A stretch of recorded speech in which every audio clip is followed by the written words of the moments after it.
Տուր ինձ Տեր, լուսավորվել քո փառաբանությամբ և մաքրվել քո սուրբ անունը հիշատակելով։ Նորոգիր կյանքն իմ քո սուրբ շնորհից բխած բարի խորհուրդներով։ Մտածողության կողմնացույցն եղիր իմ քո մասին խորելիս և օգնիր ինձ մոռանալ ճշմարիտ ճանապարհից շեղող ամեն գործի մասին, մտածողության այն նորոգմամբ, որ դու ես հարուցում իմ մեջ։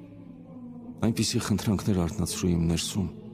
որոնք օգուտ կբերեն շնորհիվ քո սուրբ կամքի հետ իմ կամքի համաձայնության,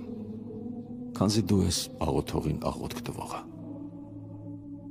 Ամրացրու իմ մեջ միասնական կամքը, որն ամենայն ժամ քեզ է նայում, և խորհուրդը, որ երբեք չի թուլանա քեզ ապավինելուց, հանուն քեզ անընդհատ մեռնելով։ Տուր ինձ Տեր, որպեսզի ոչ թե անզգացմունք բառերով աղոթեմ քեզ, այլ սրտի խոնարհությամբ ու մտքի ապաշխարությամբ երկրին փրվելով։